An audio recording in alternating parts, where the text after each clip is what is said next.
Yan mga pre, ito yung tricycle ni Pres, no? Yan, shoutout kay Pres Primo. Hindi mapaandar at ayaw mandar. Check muna natin mga pre, pagka ganito. Pinalta niya na raw ng bagong baterya to eh. Tingnan natin kung may kuryente yung kuha ko. Mga pre, tanggalin ko muna ang kuha ko ha. Yung mga pre, ito na, natanggal ko na. At lagay natin dito sa gilid yan. Check natin kung may kuryente. Ito, nasipahin na natin mga pre. Yung walang kuryente mga pre, pero may compression na. Maganit yung kanyang tiko.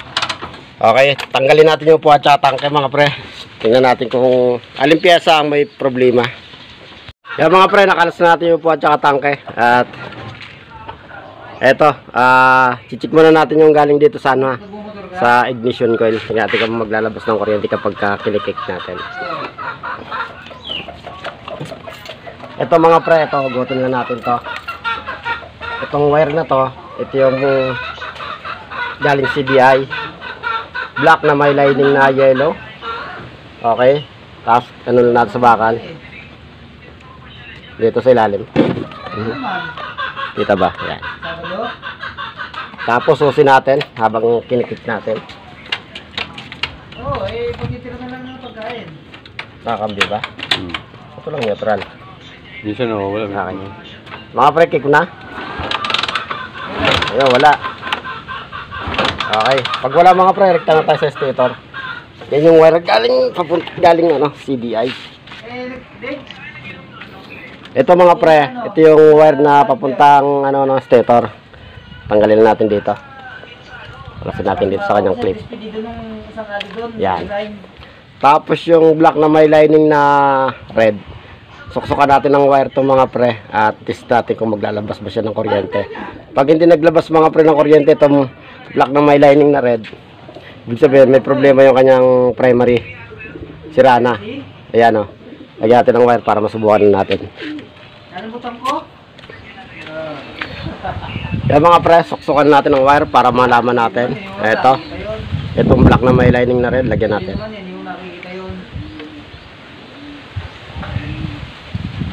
Ayan.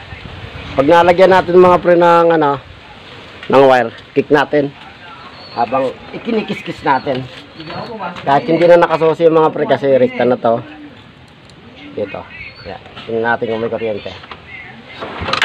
May napuntahan kasi kaklase ko gabi. Yung Diego.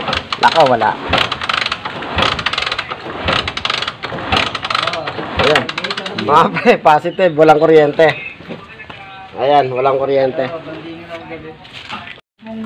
Yan mga pre, nagpasya nga si Presno na i-battery operated na lang. At ito yung gamit natin, Makoto. Ayan. 4-pin CDI. Tapos, socket. Lumang socket, ayan. Tapos electrical tape, umpisa natin. Kalasan natin itong kanyang original na CDI. Mga pre, hindi sira itong CDI niya ha. Bali, ang may problema nito, yung kanyang primary lang. Kaya hindi natin pinalta ng ano to, ng stator. Kasi original pa yung kanyang stator. Mas mainam i-battery operated na lang mga pre kaysa magpalit kayo ng stator. At gaya nga nito, lalo nito, original pa yung kanyang stator. Okay, hindi pa sira to. Kabitin natin ito mga pre.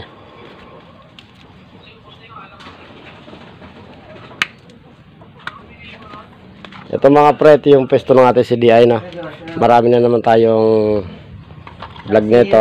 Pero papakita ko ulit sa inyo. Ito yung falser. Yan. Ito yung ground. Ito yung ignition coil natin ito. Tapos ito yung nilalagay natin sa accessories wire ng motor kapag sinusi na susupply ng kuryente ito. Tapos ito naman ibabato niya rito. Okay? Pisahan natin mga pre. Yan mga pre, dito tayo magsisimula sa kanyang falser. Ang kulay ng falser mga pre ng ating microbike, blue na may lining na white. Dito natin ilalagay yan. Balatan natin. Yan. Tapos dito naman sa ating CDI, bandang taas, kaliwa ito. Yan, ganyan ang posisyon ng karap sa inyo to. Balatan natin to. Okay, kabit na natin mga pre.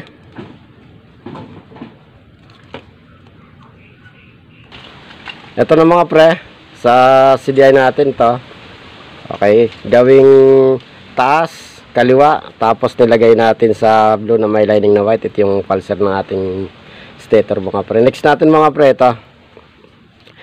Itong itong green na may lining na white, ito yung ground mga pre ng pulser ha. Ground nito. Yan. Ito yung ground. Tapos itong solid green, ground ng motor natin yan, ground ng harness. Pagsamahin natin yung dalawa, balatan natin.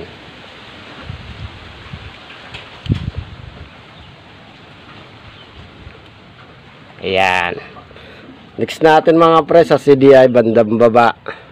Ito, bandang baba, kaliwa.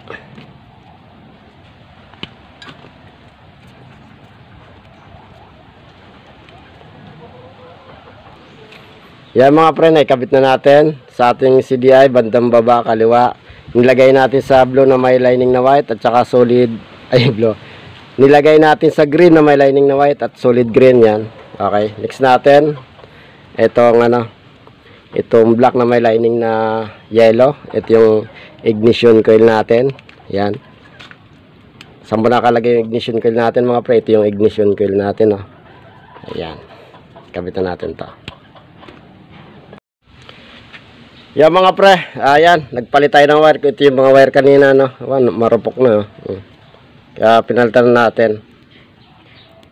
Pagka binalatan natin, ayun, oh. Yun. Kaya pinalitan natin mga pre. Ito. Tapos kabit ulit natin yung CDI. Okay.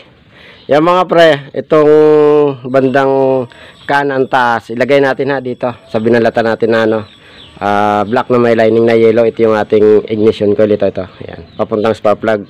Puntang ko ako, puntang spark plug. Kabitan natin ito mga pre.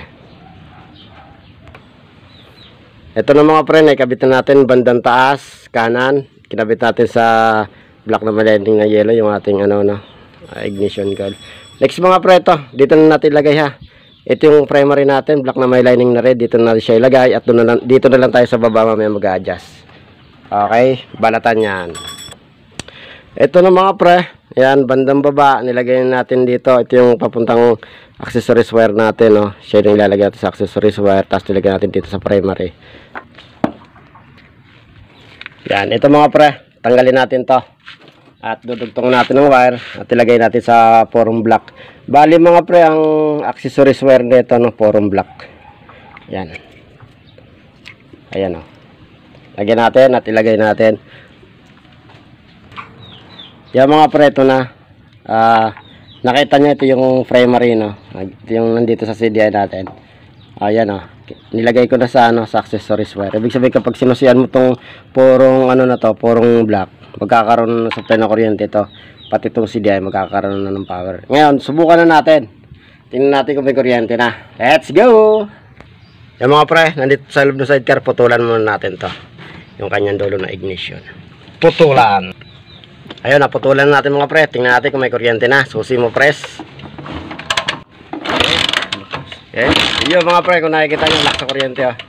Okay. Yan mga pre, nailagay na natin. Sige, start. Susi. Yun, no? Okay. At hindi talaga ang motor ni pre-spray mo. Okay. Yan mga pre, okay na siya. At naikabit na natin lahat. Yan. Papasalamat ulit tayo kay Pres. Presidente yan mga pre ng Plata Toda pala. Yan. Presidente yan mga pre ng Plata Toda. Okay.